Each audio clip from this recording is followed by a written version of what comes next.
bagaimana tidak beretikanya Polda Metro Jaya maupun Mabes Polri itu mencatut ya Komnas HAM, padahal Komnas HAM tidak hadir, yang meminta kepada terlapor yang bukan lagi presiden yaitu Joko Widodo untuk memanggil Kapolri, memerintahkan Kapolda Metro Jaya, memerintahkan di Reskrimum. Langsung saat itu dipanggil Kompol Sari sebagai ajudannya, dan ternyata muncul di situ di Reskrimum Polda Metro Jaya salah satunya Kombes Iman Imanuddin.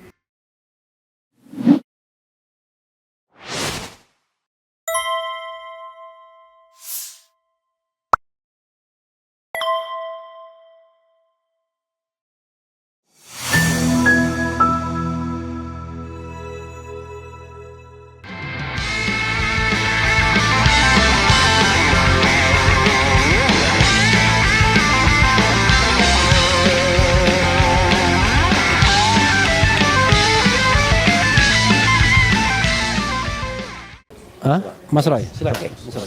Baik, Assalamualaikum warahmatullahi wabarakatuh. Waalaikumsalam. Jadi tadi kami di dalam juga dikonfirmasi langsung oleh Ketua Komnas HAM Bu Anis Hidayah, kemudian juga oleh Wakil Ketua Komnas HAM Pak Prabianto, dan juga oleh staf-stafnya. Ada juga khusus bagian pengaduan. Memang betul, kami dikonfirmasi, kami dulu pernah datang ke sini dan juga menyampaikan, dan tadi Komnas HAM juga menyampaikan kalau dulu sudah bergerak, tetapi ini ada beberapa data baru yang termasuk yang di-highlight adalah ketika status kami naik menjadi tersangka, kemudian kami kena cekal, kemudian kami kena wajib lapor. Itu adalah pelanggaran hak asasi manusia yang luar biasa berat. Ya, dan kami tadi menyampaikan bahwa ini buktinya kalau kami itu ketika melakukan penelitian itu adalah resmi diminta oleh TPUA waktu itu selaku saksi, ya, selaku ahli. Dan saksi atau ahli itu berdasarkan undang-undang saksi dan korban itu memang tidak boleh tersangkakan gitu, apalagi dilakukan pelanggaran hak asasi manusia seperti kami.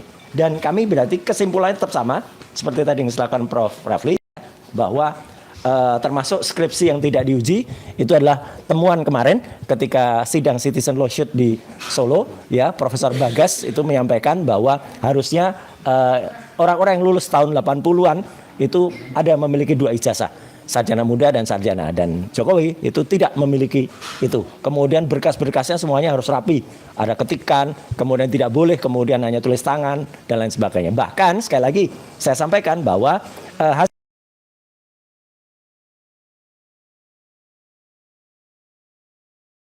yang juga menyampaikan bahwa foto yang ada di ijazah yang disebut-sebut ijazahnya Joko Widodo ini bukan Jokowi, ya, itu seorang komjen mantan Wakapolri aja mengatakan begitu. Nah, tapi yang paling penting hari ini yang ingin saya sampaikan, dan ini sama sekali baru, ya, tolong ini di highlight, adalah tadi Komnas HAM memastikan dari 2 gelar perkara yang diselenggarakan baik di Mabes Polri maupun di Polda Metro Jaya semuanya mencatut nama Komnas HAM.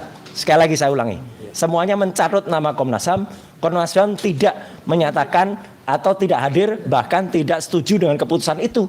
Jadi tidak ada persetujuan Komnas HAM, tapi selalu dikatakan kami sudah persetujuan Komnas HAM. Jadi sekali lagi, tadi langsung dari Bu Anis, langsung dari Pak Prabianto, Ketua dan Wakil Ketua, bahwa semua hasil kepolisian itu di luar tanggung jawab Komnas HAM. Jadi di sini kita ini segera menyampaikan kepada masyarakat, dibantu oleh media, bahwa apa yang disampaikan oleh Komnas HAM itu tolong diperhatikan baik-baik. Polda Metro dan Mabes Polri itu mencatut nama, ya, mencatut nama Komnas HAM sebagai kesimpulannya. Padahal Komnas HAM tidak hadir di sana dan tidak ikut menyetujui kesimpulan bahwa ijazahnya asli, kemudian itu sudah diperiksa dan lain sebagainya. Saya kira tambahan saya singkat itu aja. Saya kembalikan ya, tambahan sedikit aja. Jadi tadi dikatakan Ketua Komnas HAM bahwa mereka memang diundang dalam gelar perkara itu, tetapi mereka tidak datang. Nah, karena tidak datang ya tentu tidak ada koneksi apa-apa. Kira-kira begitu ya. Jadi gitu. Walaupun polisi pada gelar perkara mengatakan Komnas HAM juga hadir dan lain sebagainya. Tapi itu konfirmasi Mas Roy ya? Enggak, memang. Oke. Soalnya Oke. Ya. Oke, silakan. Siapa dulu? Iya. Ya. Ya, saya tambahkan yang kami laporkan sebagai sebuah diskriminasi berat, ya, sebagai sebuah pelanggaran HAM berat adalah bahwa mulai dari kami menjadi saksi, kemudian naik menjadi terlapor, lalu naik menjadi tersangka itu, kami sama sekali belum diberikan kesempatan untuk memanggil saksi-saksi maupun ahli-ahli kami. Saksi ada charge maupun ahli-ahli kami yang menjadi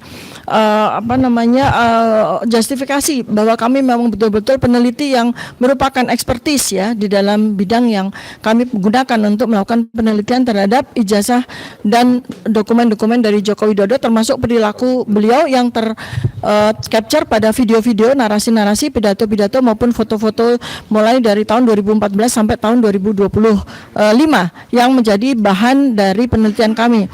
Nah, kemudian berkas kami ya sebagai tersangka sudah dilimpahkan oleh Polda Metro Jaya itu di tanggal 13 Januari 2026. Padahal tidak ada satupun saksi-saksi kami maupun ahli-ahli kami yang sudah diperiksa oleh Polda Metro Jaya. Artinya berkas itu adalah semacam mangga karbitan yang mentah dilemparkan ke kejaksaan.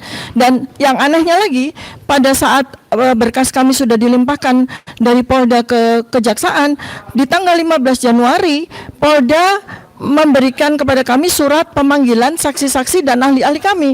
Artinya ini adalah sebuah pelanggaran HAM yang luar biasa.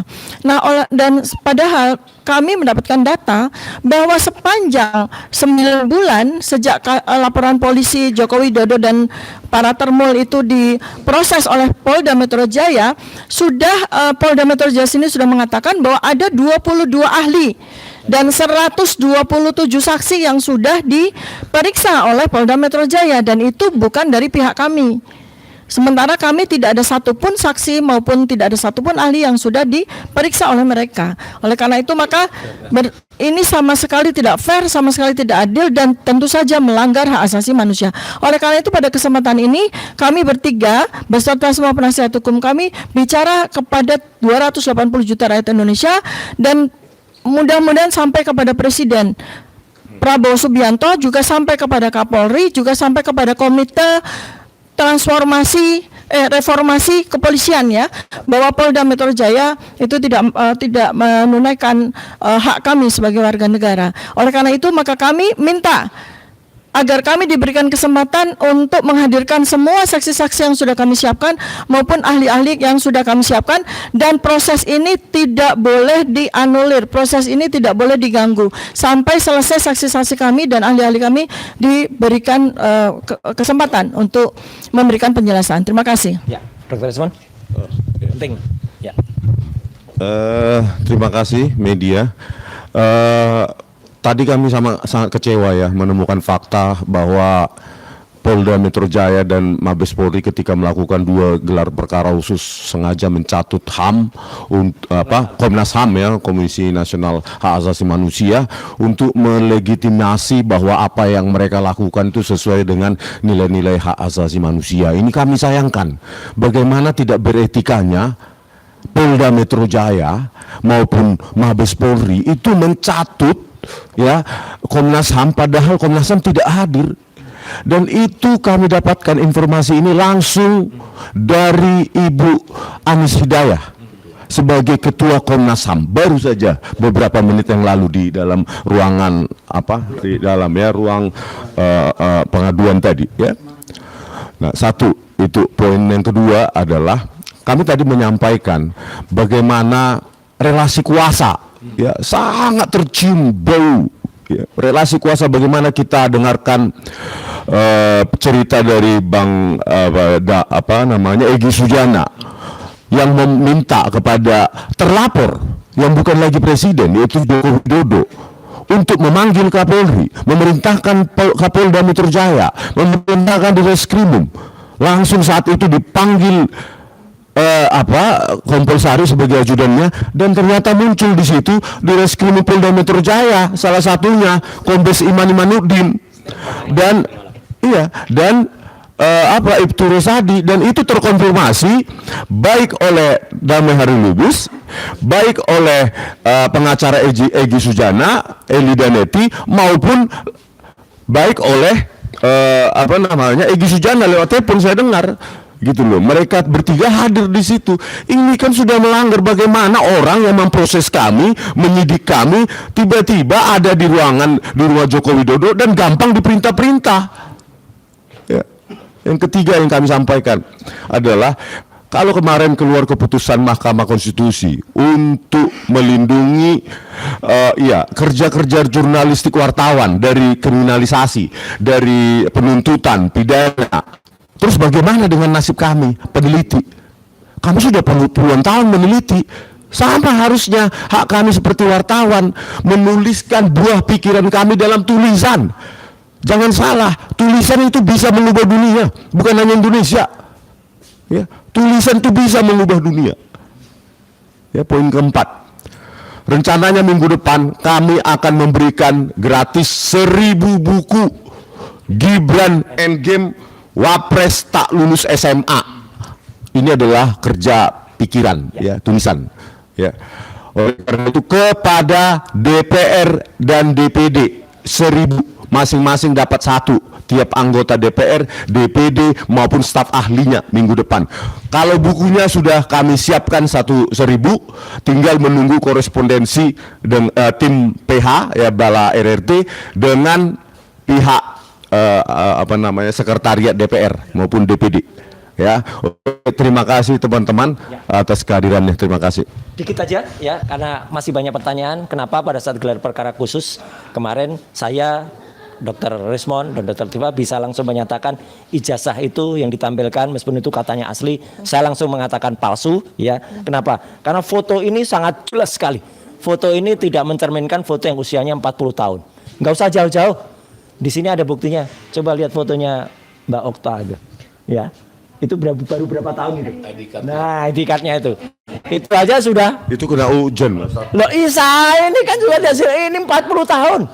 Fotonya masih kayak gini. Dan teknologi jadul. Dan teknologinya lama lagi. Terus ada tangan yang katanya bisa embus, merasakan embusnya. Jadi itu ya, clear ya. Jadi sekali lagi 99,9% palsu. Tambah lagi keterangannya. Ini yang penting sekali ya. Untuk mengunci ini kuncian terakhir ya. Bagi kepalsuan dari ijazah tersebut ya. Siap. Yaitu apa? Sesuatu yang tidak mungkin dipalsukan. Yaitu apa? Hologram. Ya. Hologram. Jadi ini adalah sesuatu rahasia dari ijazah. Nggak mungkin. Itu tidak bisa. Tidak bakal bisa ya. Jadi itu kuncian. Kalau mereka mungkin bisa menambahkan embos-embosan ya, embos palsu, karena mereka juga tidak memahami apa arti embos itu. Embos itu adalah cap ceklok untuk mengunci tanda tangan. Mereka tidak tahu artinya itu dan tidak bisa itu dipalsukan. Kemudian mereka menambahkan watermark, mereka menambahkan lintan stempel, tapi pastilah bahwa mereka tidak akan bisa menambahkan hologram. Terima kasih. Dan timbul, hologramnya timbul kan? Ya. Oke, terima kasih semuanya teman-teman. Sebentar. Ya. Ada dikit apa? Terima kasih.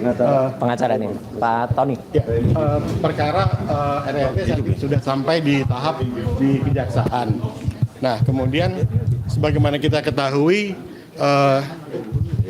tanpa mengurangi rasa hormat kita kepada kejaksaan yang telah menorehkan prestasi dengan berbagai kasus korupsinya yang kita lihat ada uang triliunan disampaikan di konferensi pers kejaksaan, ada satu pertanyaan yang kita ingin tanyakan kepada kejaksaan. Silverter Masutina kapan dieksekusi? Nah, bagaimana Mas Troy? Iya. Kita nari-nari di depan. Oke. Jadi artinya lebih penting Silverter Masutina diproses dieksekusi dibanding dan punya prestasi dibanding memproses kasus RRT. Sekian, terima kasih. Baik, terima kasih. Makasih ya. Iya, kita tuh bukan tadi beliau Bu Anies sama Pak Prabianto tuh sudah menyatakan kalau kami sudah melakukan pembalakan nanti akan diterbitkan lagi rekomendasi Komnas HAM. Ya. Oke, ya. Iya, sama seperti laporan tadi, buku kita nyerahkan buku.